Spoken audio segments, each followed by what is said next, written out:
Okay, so welcome back to the last video of this DNS section of the application layer, है ना।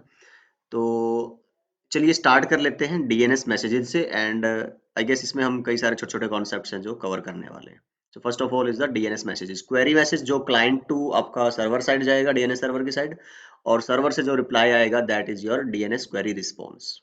Okay, तो दो तरह के मैसेज जाते हैं, query message and response message. Query में हेडर और क्वेश्चन दो टाइप है आगे, और रिस्पॉन्स में ये दो तो कॉमन है, और फिर आंसर अथॉरिटेटिव एंड एडिशनल। ये तुम्हारे एक्चुअली जो रिसोर्सेज होते हैं डीएनएस सर्वर्स के पास वो हैं, जो A4A MX records NS records और वो सब थे। चलिए, सो ओके, तो ये क्या लाइन लिखी है कि जो मैसेज फॉर्मेट है same for both the messages types with some field set to 0 4। चलो इसका मैं मतलब बताता हूँ आपको। जैसे देखो, जो हेडर सेक्शन है, हेडर जो है वो कॉमन है तुम्हारे क्वेरी में भी है और रिस्पॉन्स में भी। क्वेश्चन जो है वो कॉमन है क्वेरी में भी और रिस्पॉन्स मैसेजेस में भी। थोड़ा सा कंफ्यूज नहीं होना चाहिए, पॉज कर करके थोड़ा लिख के देख लो इसको कि क्या कहना चाह रहा हूँ मैं यहाँ पे। सो हेडर के अंदर क्या है, तो आता है आइडेंटिफिकेशन, एक आता है फ्लैग। ठीक है, तो आइडेंटिफिकेशन क्या है, जो क्वेरी रिस्पॉन्स मैच करने के लिए ना एक नंबर जाता है। कि मान लो क्लाइंट ने एक रिक्वेस्ट भेजी किसके लिए, www.abc.com के लिए पहली क्वेरी भेजी, मान लो इसका नंबर गया लग के साथ में 1। तो अब जब रिप्लाई आ रहा होगा ना सर्वर की साइड से, जो रिस्पॉन्स आया होगा भाई www.abc.com का आईपी है ये वाला फॉर एग्जांपल, तो इसके साथ ये नंबर कॉपी होके आया होगा। तो तभी पता चलेगा ना कि तुम इसकी क्वेरी के लिए ये इसका रिस्पॉन्स है, किसी और का रिस्पॉन्स तो नहीं है। और अगर तुम मान लो कि किसी दूसरी उसके लिए क्वेरी करते हो, मान लो कि www.xyz.com, तो ये नंबर चेंज हो जाएगा तुम्हारा, मान लो नंबर 2 उधर से फिर नंबर 2 आएगा। फिर मान लो जब तुम्हारे अपने डिवाइस से ये सेशन टाइम आउट हो गया, तुम दोबारा सेम इसके लिए फिर क्वेरी करना चाहते हो, तो फिर हो सकता है फिर दोबारा के नंबर चेंज हो जाए। तो for that identification we use this field in the header section. Okay, फिर कुछ फ्लैग्स होती हैं, जैसे कि भाई तुम्हें ये मेंशन करना है कि जो टाइप ऑफ रिजोल्यूशन है, फॉर एग्जांपल तुम कैसा चाहते हो, रिकर्सिव या आइटरेटिव, तो उसके हिसाब से कुछ बिट्स ऑन एंड ऑफ करनी पड़ती है। तो उन तरह के कामों के लिए फिर हमें क्या है वो फ्लैग्स यूज करने होते हैं।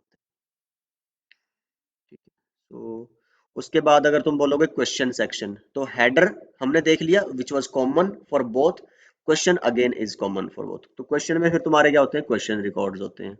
ठीक है, तो ये स्टोर करते हैं number of queries in the question section. तो जो तुम्हारे क्वेरीज आई थी ना क्लाइंट के साइड से, कितने नंबर ऑफ क्वेरीज एंड, तो वो जो पूरा एक डेटाबेस है वो ये हैंडल करते हैं तुम्हारे क्वेश्चन। भाई कितनी बार पूछा गया आपसे, कितनी बार आपसे क्वेरी करी गई है, आपसे रिस्पॉन्स मांगा गया है, वो सारी बातें। तो collection of one or more question records, yes. Then हमारे पास आता है आंसर सेक्शन। ठीक है, और आंसर सेक्शन किसमें मिलेगा तुम्हें, क्वेरी मैसेज में नहीं मिलेगा। रिमेंबर क्वेरी होता था जो क्लाइंट टू सर्वर की साइड, तो उसमें तो सिर्फ हेडर एंड तुम्हारे पास दूसरा क्या था, क्वेश्चन रिकॉर्ड। अब जब रिस्पॉन्स आता है उसमें तुम्हारे पास कितने टाइप ऑफ मैसेज थे, हेडर था, क्वेश्चन था, फिर आंसर था, और दो और थे तुम्हारे, है ना, एडिशनल इन्फॉर्मेशन, और एक और है कौन सा है। सो अब आंसर वाले सेक्शन में क्या रहेगा, ऑब्वियसली जो रिस्पॉन्स आ रहा है उधर से तुम्हारा। ठीक है, तो contain the answer from the server to the client. ठीक है, कि जो तुम्हारे उसने रिजोल्व करके तुम्हें भेजा होगा ना, कि नंबर ऑफ आंसर रिकॉर्ड्स कितने हैं, answer section of the response message. अगर ये क्वेरी मैसेज होता तो बोलो क्या होता, इसकी वैल्यू 0 हो जाती, क्योंकि क्वेरी में हमने बोला ना ऐसा कोई सेक्शन होता ही नहीं है, क्वेरी में सिर्फ दो ही टाइप के मैसेज होते हैं। Okay, present only in the response message. So ये क्या है, ये बताता है कि this is a resolved answer, एक तरह से आप बोल दो फ्रॉम आपका server to the client side. Okay, अब यहाँ पे फिर वो एक्चुअली वैल्यूज आती हैं तुम्हारी अथॉरिटेटिव सेक्शंस के अंदर, कि जो तुम चाह रहे हो एक्चुअल। ठीक है, gives information about the name one or more authoritative server for the query, कि कौन है वो जो तुम क्वेरी कर रहे हो। तुम्हारा मान लो कि www.netnuggets.com, इसको अब ये कहाँ मिल सकता है, किस अथॉरिटेटिव सर्वर पे ये वाला नाम के साथ जो आईपी है वो मिल सकता है, तो ये उसके बारे में बताएंगे। Gives information about one or more authoritative servers. तो ये अथॉरिटेटिव सेक्शन आ गया कि भाई इसके अंदर तुम्हें पता चलेगा कहाँ पे तुम जाओ वो अपने रिकॉर्ड्स पता करने के लिए, रिसोर्सेज पता करने के लिए।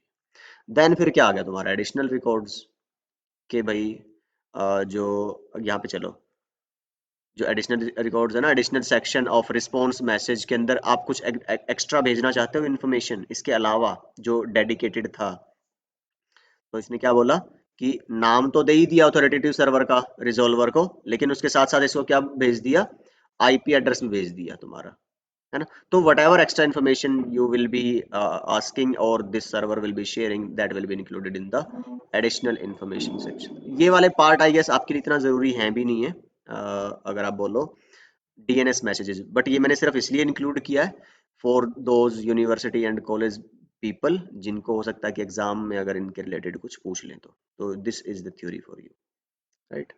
रजिस्ट्रार्स कौन है, जो आपको ये जो डोमेन नेम्स देते हैं, जैसे मैंने एक मेरा सर्वर बनाना है www.networknuggets.com, या फिर मान लो मेरे को अभी पता नहीं है कि ये नाम अवेलेबल भी है कि नहीं है, तो मेरे को कहीं से जाके एक अपनी वेबसाइट के लिए नाम खरीदना है, तो चाहे वो वेबसाइट मेरे को अपने घर पे बनाना हो वेब सर्वर, या मेरे को अमेजोन पे होस्ट कराना हो, या AWS पे क्या बोलते हैं एज्योर पे माइक्रोसॉफ्ट में होस्ट कराना हो, तो मैं क्या करूंगा, किसी रजिस्ट्रार के पास जाऊंगा।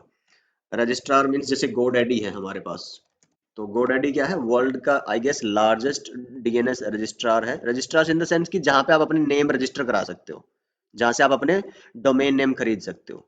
जैसे यहाँ पे जाऊं मैं बोलूं भाई नेटवर्क नगेट्स .com, क्या ये अवेलेबल है मेरा नाम, मैं पूछूंगा इनसे। This could be the start of something big, I don't know। चलिए जी, कहता है कि ये अब प्रीमियम डोमेन है। प्रीमियम मतलब कि पहले से किसी ने ले रखा होगा, अगर उससे लेना है तो ये 74,000 में लेना पड़ेगा और हर साल का इतना है। चलो मान लो मैं कहता हूँ कि इसके नाम से कुछ है अवेलेबल, नेटवर्क नगेट्स के नाम से। अच्छा, ये .com उठा के दे रहा है। अब यहाँ पे नीचे आ जाओ, देखो द नेटवर्क नगेट्स .com, ये सिर्फ इतने पे अवेलेबल है। The network nuggets .org organisation, ये इतने पे अवेलेबल है, देख रहे हो। तो ये जो ऐसे कंपनीज हैं जो आपको डोमेन नेम सर्विसेज प्रोवाइड करवाते हैं over the internet, those are known as the registrars. Okay, there are many, fees is charged, ये सब वही बात है। और ऐसे कितने हैं, कौन कौन है, ये आप यहाँ से चेक कर सकते हो लिस्ट। तो GoDaddy was just one example. Okay, तो मेरे को फिर उनको बताना पड़ेगा कि भाई ये नाम के साथ, अब जैसे मैं मान लो कि अमेजोन पे होस्ट करवाना चाहता हूँ, तो ये मैं नाम लेके अमेजोन के पास जाऊंगा, भाई ये आईपी वो मेरे को देंगे, और ये फिर मैं जो इनसे अब जब ये सर्विस खरीदूंगा, ये नाम लूंगा, तो ये बोलेंगे कि भाई इस नाम के साथ अगर मैं फिर इनकी होस्टिंग सर्विस भी यूज करता हूँ, ठीक है, तो अगर मैं मान लो इन्हीं की यूज करूँ या फिर अमेजोन वालों की यूज करूँ, तो फिर इस नाम से जो मैं अपनी वेबसाइट बनाऊंगा, तो वो जो एक वेब सर्वर मुझे मिलेगा, तो फिर अमेजोन या फिर अज्योर मेरे को एक आईपी देंगे मेरे सर्वर की, वो आईपी, तो ये सब रजिस्टर्ड रहता है मतलब कि आपके रजिस्ट्रार्स पे। फिर एक पार्ट आता है dynamic domain name system, DDNS। DDNS एक बड़ा ही इंटरेस्टिंग सा प्रोसीजर है, अगर किसी ने पोर्ट फॉरवर्डिंग पढ़ी हो तो उसको पता होगा पहले से ही। अदरवाइज DDNS का फंडा समझ लो, जब भी आपके DNS के उसमें चेंज आता है, कुछ भी मान लो आप DNS की जो फाइल है, कुछ नया होस्ट ऐड करवा रहे हो, कोई हटा रहे हो, कोई आईपी चेंज कर रहे हो, जैसे हमने बोला था ना कि भाई एक मेजर रीजन क्या था डीएनएस यूज करने का, कि चाहे आपके फिजिकल सर्वर की आईपी कुछ भी रहे, डिवाइस कोई भी रहे, नाम वही रहेगा, बैकएंड में आईपी आप चेंज करते रहो। तो डीएनएस की फाइल में जो डेटाबेस था, जो जॉन फाइल थी, उसमें उसका चेंज तो आना चाहिए ना। तो जब साइज छोटा था आपके डीएनएस का, नेटवर्क का, अर्लियर डेज में तो मैनुअली सब हो जाता था। बट अब सोचो कि कितने लाखों चेंजेस हो सकता है, हर मिनट होते हो, तो मैनुअली कौन करने बैठेगा भाई, है ना। तो उसके लिए फिर तुम्हारा जो ऑटोमेटिक सिस्टम है, that is known as the dynamic DNS service. तो ऑटोमेटिकली आप बस जो काम करना है करो अपने आप से, फिर by using the service of DDNS those changes will be made to the zone files, master file जो आपकी है डीएनएस की। ठीक है, ये आप पढ़ लेना। इनकैप्सुलेशन ऑफ डीएनएस, छोटे छोटे से इंटरेस्टिंग सी बातें हैं, आप देख लेना, इसको पढ़ लेना। वैसे मैंने आपको बताया था ये, हाँ, ये वाली वो स्लाइड जिसकी मैं बात कर रहा था कि इट्स नॉट लाइक कि यूडीपी ही यूज होना है, TCP can also be use. जो प्राइमरी टू सेकेंडरी तुम्हारे जो जोन फाइल एक्सचेंज होती है, तो उसका साइज जो तुम्हारा रेजोल्यूशन का है, रिस्पॉन्स का है, वो 512 बाइट से ज्यादा ही होता है। तो for that purpose we use the TCP, otherwise in most of the cases in most of front end cases we use UDP port number 53. तो ये वही बातें यहाँ पे लिखी हुई हैं, just read them.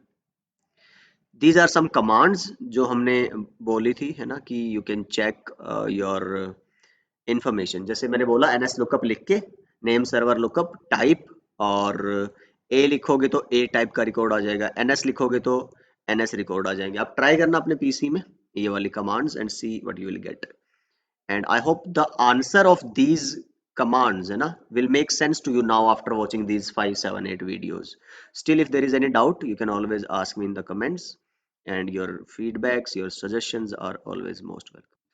So I really hope ki you are enjoying this content, and please do let me know occasionally, है ना.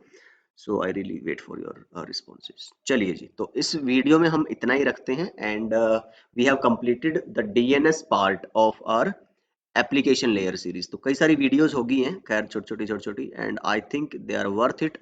और डीएनएस को आई गेस हम थोड़ा सा और आगे भी डिस्कस करें, may be in this IP addressing section. हम एक्चुअली डिस्कस नहीं करेंगे, इसको रेफर करेंगे फिर उस पॉइंट के लिए, बिकॉज अभी मैंने सिर्फ क्या है आपको ज्यादातर डोमेन नेम है ना, आईपी तो सिर्फ एक बैकएंड पे सिर्फ बता दिया भाई उस वेब सर्वर का ही आईपी. तो आई गेस हम आईपी जो टॉपिक होगा हमारा नेटवर्क लेयर पे, उसमें will come back to some clarification and references back to this DNS in one or more times in that chapter. So I hope this video and this series on DNS and this whole DCN course is being informative for you guys in any way, one way or other. So share the video and share the playlist in your circle, your social circle, Facebook, WhatsApp, Instagram, or like what, Telegram, है ना? I'll really highly appreciate that. So thank you so much for watching these video series with us at the Network Nuggets. Bye bye and take care.